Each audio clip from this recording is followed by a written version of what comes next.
Hola amigos de Estabilizar, mi nombre es Nicolás Cases, soy quiropráctico y fisioterapeuta del Centro Quiropráctico Dr. Hassan y también profesor de Kinetics Institute, que es un instituto que se dedica a dar capacitaciones en tejido blando para fisioterapeutas. El tema que vamos a hablar hoy día es un tema que me pidieron aquí los amigos de Estabilizar, que es hacer las diferencias de lo que es la liberación miofacial y la inducción miofacial. Porque la verdad es que nadie tiene muy claro cuáles son las diferencias entre uno y otro, y la idea es que hoy día ustedes al ver este video les quede muy claro qué es lo que es y qué diferencias tienen. Primero me gustaría que tengamos un poco claro qué es el tratamiento miofacial. Hace unos años atrás, digamos unos 20 años, se hablaba de que la fascia era un tejido inerte que solamente compartimentalizaba o separaba estructuras del cuerpo. Músculo de ligamento, un músculo respecto al que está al lado, o fascículos musculares, etc. Gracias a estudios hemos estado dando cuenta que la fascia no solamente tiene gran cantidad de receptores, sino que también tiene fibras musculares lisas, lo que indica que la fascia tiene cierta capacidad contráctil y por ende tiene un tono facial. Cuando se descubre eso, se empieza a hablar de que la fascia ya no es un tejido inerte, sino que es un tejido tensoactivo.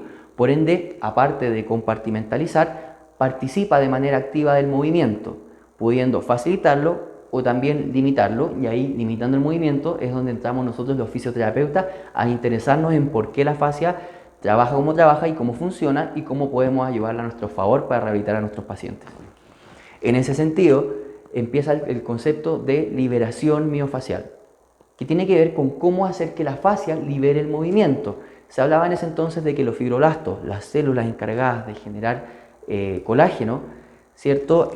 Proliferaban mucho cuando el tejido se movía poco y generaba un colágeno muy desordenado que generaba literalmente limitación al movimiento y adhesiones.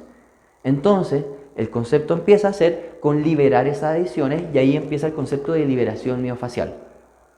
Estudios posteriores respecto a eso se dan cuenta de que la fascia realmente no es tan deformable.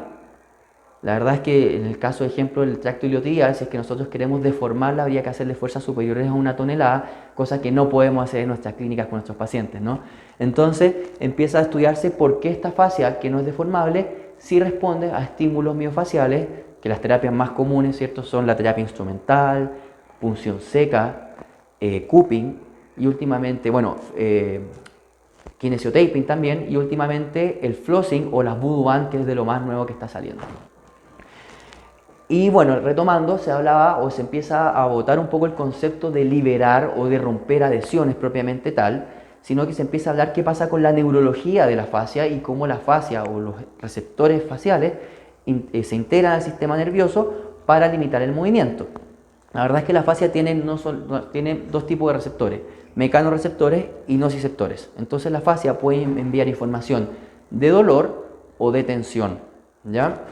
¿Qué es lo que pasa con eso? Nosotros como fisioterapeutas, al enviar esto, a tener este tipo de receptores, podemos modular la estimulación de estos receptores mediante estímulos externos, mecánicos o nociceptivos, ¿ya? Y de ahí empieza el término de inducción miofacial, que la verdad, aunque al principio del video les dije que iba a hacer algo, las diferencias, la verdad es que técnicamente son lo mismo. Lo que pasa es que el concepto de inducción es un concepto mucho más correcto y acotado a los términos de lo que hoy día se habla de liberación, de tratamiento miofacial, que tiene que ver con la neurología del movimiento. Si nosotros estudiamos o hacemos revisiones de los últimos estudios, siempre se habla de que el ejercicio, ¿cierto?, que es lo que tiene más evidencia, es lo que más usamos los fisioterapeutas, pero hoy día hay un montón de temas relacionados con la neurología del dolor, del movimiento, que va muy en boga en lo que es rehabilitación musculoesquelética. Y en ese sentido, la inducción miofacial encaja mucho más como concepto que la liberación miofacial, que es un concepto un poquito más estructuralista, ¿ya? Entonces, pasamos desde un concepto de estructural, que habla de limitación, de adhesión, a un concepto de inducción, que habla o se enfoca en la modulación del dolor y del movimiento. Ahora lo que vamos a hablar en esta segunda etapa es de las diferencias más prácticas de la liberación miofacial y la inducción miofacial.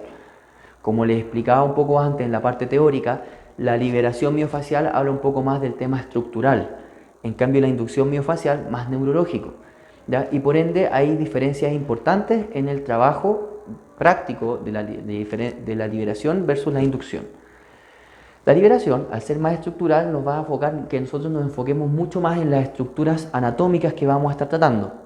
Ejemplo, si hablamos de rodilla, con una disfunción patelofemoral en la cual el patrón que nosotros estamos queriendo tratar es un patrón de una patela que está ascendida y lateralizada, ya nosotros lo que vamos a hacer es querer trabajar mucho en la fascia lata, ¿cierto? En el retináculo lateral de la patela, ¿ya? Y en el espacio articular para poder liberar la tensión de ese movimiento.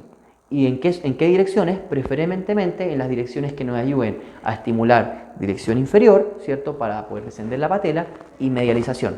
Y en ese sentido es como bien cuadrado el tema. En cambio, la inducción miofacial es distinta, porque al ser neurológico, los componentes neurológicos del movimiento son tridimensionales y por ende nosotros, en vez de predeterminarnos una disfunción que evaluamos, lo que vamos a hacer es evaluar la fascia. Y al evaluar la fascia, vamos a evaluar los deslizamientos miofaciales en todas las direcciones, porque la fascia genera tensión multidireccional y tratarla en torno a ese diagnóstico miofacial, en torno a la tensión que nos genera el movimiento o dolor que nos genera el movimiento. Entonces, liberando así el movimiento que nosotros queremos y teniendo resultados que son bastante buenos, que generalmente se resumen a disminución del dolor y mejoría del rango de movimiento de manera muy rápida. ¿De qué terapias miofaciales yo recomiendo?